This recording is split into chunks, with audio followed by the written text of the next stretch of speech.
glorification of Allah subhanahu wa ta'ala, by action as well as by words. Allahu Akbar. Allah is the greatest. And besides that, when we raise a hand and fold it over the chest, we are giving a signal that I am facing my back towards the worldly affairs and giving up everything to concentrate on the worship of Allah subhanahu wa ta'ala. Hope that answers the question. Assalamu alaikum. My name is Yusuf Desai. I am retired government official. My question is, at what time in the life of Holy Prophet, Salah was ordained by Almighty?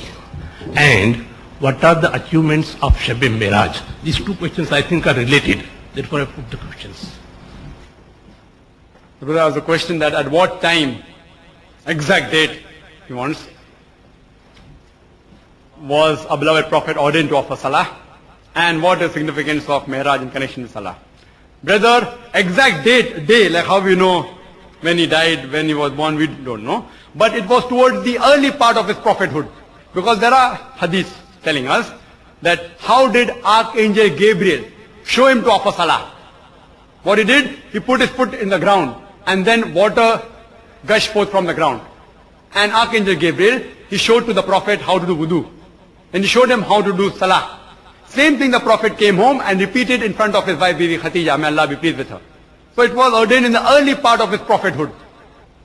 Regarding how many Salah exact to offer, and regarding the second part of the question, that's Shab-e Mi'raj, which is indication is given in the Holy Quran, in Surah Isra chapter number 17 verse number 1, which says that the Prophet was transported from Masjid al-Haram to Masjid al-Aqsa. And then it talks about the Mi'raj and the description given in Sahih Bukhari and the Sahih Hadith, that how he went and he met the other prophets, Musa alayhi salam, Isa alayhi salam, Moses peace be upon him, Jesus peace be upon him, Abraham peace be upon him, and how Allah subhanahu wa ta'ala ordained the Prophet that the Muslims should offer 50 times Salah. When he came down, Musa alayhi salam, according to Sahih Hadith, Sahih Bukhari, it says that 50 will be too difficult for the Muslims. Go and ask Allah subhanahu wa ta'ala, request him to make it less. He goes, when the Salah is made less, again he comes back, again the Prophet goes to make it less, and finally in the ending, the Salah is made to 5 times. The Salah, Allah subhanahu wa ta'ala agrees and says to the Prophet that offer 5 times Salah. And then he says that this 5 times will be equivalent to 50 times of Salah. Hope that's the question. Assalamu alaikum, brother. I'd like to ask you, why aren't all our prayers or supplications answered or fulfilled by Allah subhanahu wa ta'ala?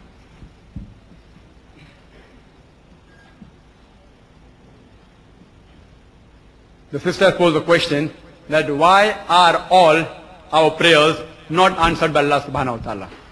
Sister, the answer to this question is given in the Holy Quran in Surah Baqarah, chapter number 2, verse number 216, which says, but it is possible that you may dislike a thing which is good for you, and you may love a thing which is bad for you. For Allah knoweth everything and you know not. Allah says in the Holy Quran, it's possible that you may dislike a thing which is good for you, and you may love a thing which is bad for you.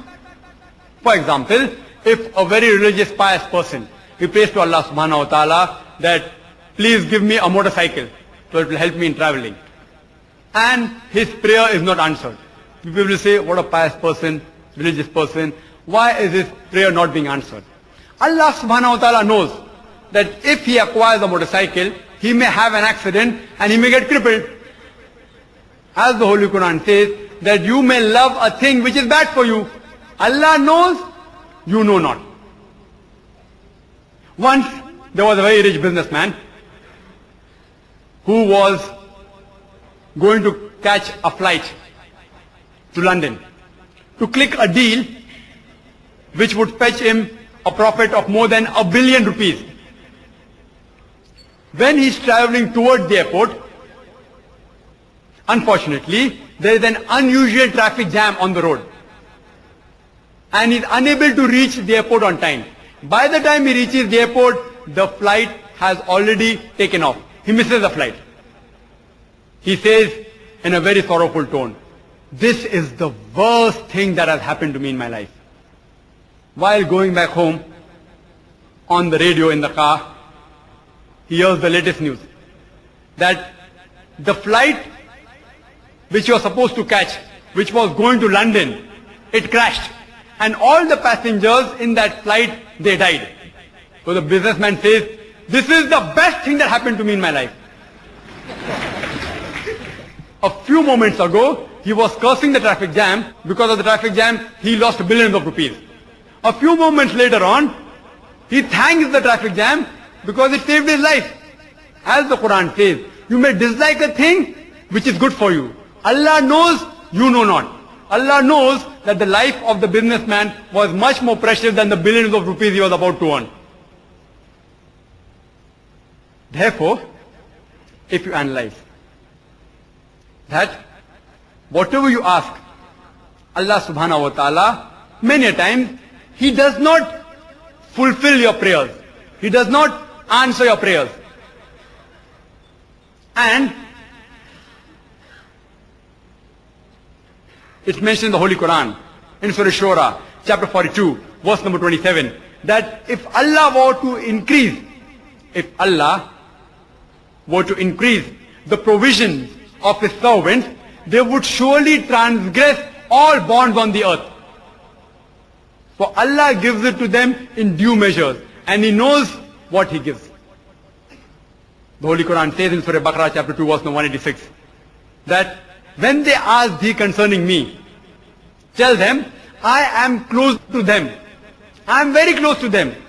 And I listen to every supplicant of my servant. The message is repeated in Surah Ghafir, chapter 40, verse number 60, that the Lord says, ask me and I will answer your prayer. The Holy Quran says, that Allah says, ask me and I will answer your prayer. People may think that this verse isn't fulfilled if your prayers aren't answered. Actually, if you analyze, Allah subhanahu wa ta'ala is answering your prayer by not answering it. Because He knows what is good and bad for you. There are some people who may say that we see many unbelievers, many unpious people who pray to false God and they lead a very luxurious life. These unbelievers, they pray to false God for money and they get wealth. Allah subhanahu wa ta'ala, even if these unpious unbelievers, they pray to false God, He fulfills their material desires because He knows that what they are asking for is actually going to cause them more loss in the long run. In the hereafter is going to cause nothing but loss.